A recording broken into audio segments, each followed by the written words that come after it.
Video game இதுல மூழ்கி இருக்கக்கூடிய குழந்தைகளோட கவனத்தை வந்து திசை திருப்புற மாதிரி விஷயங்கள் விளையாட்டுகள் இருக்குங்க.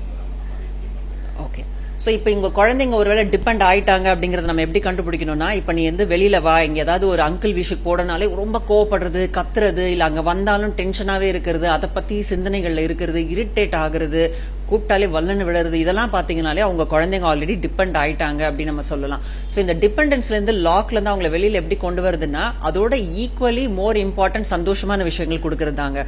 ஸோ அந்த மாதிரி சந்தோஷமான விஷயங்கள் ரியலா சோஷியலைஸ் பண்ணும்போது வரக்கூடிய சந்தோஷம் இந்த கேட்ஜெட்ல கிடைக்க போறது இல்ல.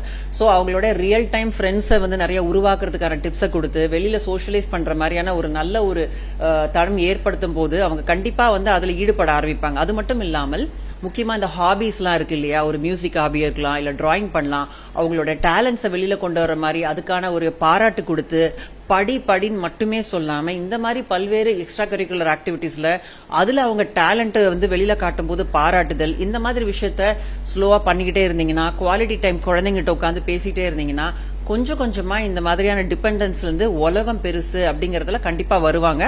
அதே நேரத்தில் அதை விளையாட கொடுக்கறது முழுசா நம்ம நிறுத்தணும்னு நம்ம சொல்ல வரல.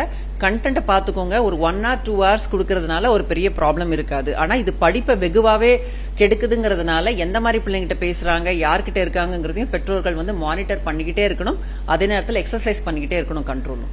குழந்தைங்க இப்ப பள்ளியில படிக்கக்கூடிய சில குழந்தைகள் வந்து கற்றல் திறன் வந்து கொஞ்சம் குறைவா இருக்குன்னா, அந்த குழந்தைகளோட பெற்றோரும் வந்து ரொம்ப ஒரு சங்கோச்சப்படுறாங்க. பக்கத்து வீட்டுக்குள்ள நல்லா படிக்குது, என் வீட்டுக்குள்ள ஒழுங்கா படிக்கலன்னு. அங்க இருக்கக்கூடிய ஆசிரியர்களும் அந்த குழந்தைகள்கிட்ட வந்து ஒரு பாகுபாடு பாடக்கூடிய நிலை இன்னமே இருக்கு. பெற்றோர் ஆசிரியர்களுக்கு இந்த கற்றல் திறன் குறைவாக இருக்கக்கூடிய குழந்தைகள் பெற்றோர் ஆசிரியர்கள் நீங்க சொல்லக்கூடிய, அதாவது நம்ம வந்து படிக்கிறதே வந்து மார்க்ஸ் தான் அப்படிங்கறதே முதல்ல தவறான ஒரு விஷயம். என்ன பொறுத்த வரைக்கும் படிக்கிறது education overall development of personality, ஆளுமையை வளர்க்கக்கூடிய ஒரு விஷயம் தான் இன்னைக்கு கல்வி அப்படிங்கறத எல்லாரும் புரிஞ்சுக்கணும். இன்னைக்கு நம்ம உலகமே வந்து மார்க்கை நோக்கி போயிட்டு இருக்கு. ஒரு நல்லா படிக்கிற பசங்கன்னா அதுக்கு வந்து ஒரு அவங்க வந்து ஒரு டீச்சர்ஸ்க்கு பெட்டா இருக்குது, நல்லா படிக்காத குழந்தைங்கன்னா ஒதுக்கி வைக்கப்படுறது, இந்த மாதிரியான ட்ரீட்மெண்ட் இருக்கனால குழந்தைகள் வெகுவாகவே பாதிக்கப்படுறாங்க. ஸோ பேரண்ட்ஸும் சரி, டீச்சர்ஸும் சரி, அவங்கள குறை நம்ம டைரக்டா சொல்ல முடியாது. ஏன்னா அந்த சொசைட்டி இந்த மாதிரி பிரஷர் அவங்க மேல போடுதுன்னு சொல்லலாம்.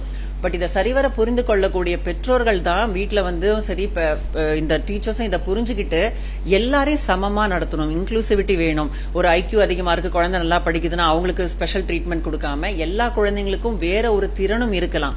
கல்வி அப்படிங்கிறது வந்து 8 இன்டெலிஜென்ஸ் சொல்லுவோம் உளவியல் ரீதியா, அதுல ஒரு திறன் தான். இதை தவிர எவ்வளவு திறன் இருக்கு. பட் பேசிக்கா நமக்கு வேலை அதெல்லாம் கிடைக்கணும்னா +2 வரையும் நம்ம ஓரளவுக்கு நல்ல மார்க்ஸ் எடுக்கணும், அவ்வளவுதான்.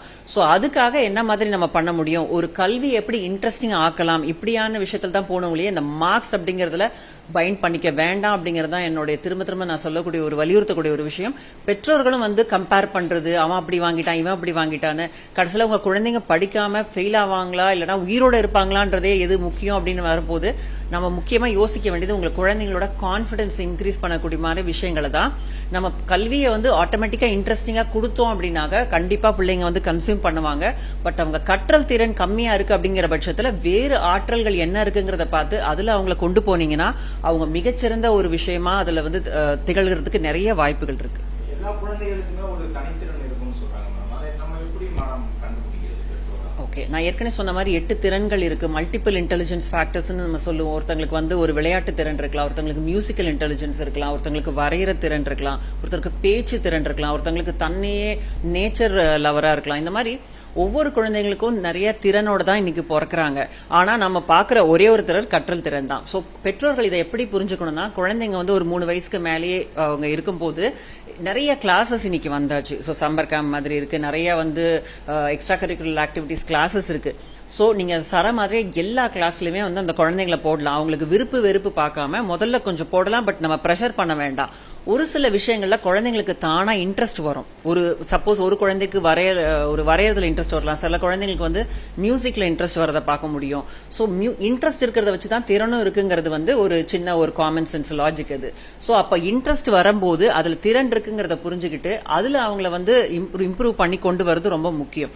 ஆனாலும் இது எல்லாம் எக்ஸ்ட்ரா கரிக்குலர் ஆக்டிவிட்டினாலும் பேசிக்கா கற்றல் விஷயங்கள்லயும் வந்து நம்ம ஈக்குவல் ஃபோக்கஸ் கொடுக்க வேண்டியிருக்கு. ஏன்னா இன்னைக்கு காலகட்டத்தில் பிராக்டிக்கலா அதுவும் நமக்கு தேவைப்படுதுங்கிறதுனால எக்ஸ்ட்ராடினரி இன்டெலிஜென்ஸ் ஏதாவது ஒரு விஷயத்துல உங்க குழந்தைக்கு இருந்தது, ஏஸ்தட்டிக்கா இருக்கிறாங்க அப்படின்னா அதுல கண்டிப்பா நீங்க ஃபோக்கஸ் பண்ணீங்கன்னா அதுல அந்த ஃபீல்ட்லயே அவங்க பெஸ்டா வர்றதுக்கான நிறைய வாய்ப்பு இருக்கு. இதுக்கு ஒரே வழி அவங்களை நிறைய கிளாஸ்ல போட்டு பார்த்துட்டு எதுல அவங்களுக்கு இன்ட்ரெஸ்ட் இருக்குங்கிறத கவனிச்சு அதுல நம்ம இன்வெஸ்ட் பண்ணா பெட்டரா இருக்கும் அவுட்கம். ஓகே, நான் டாக்டர் சித்ரா அரவிந்த், நான் ஒரு கன்சல்டன்ட் சைக்காலஜிஸ்ட்.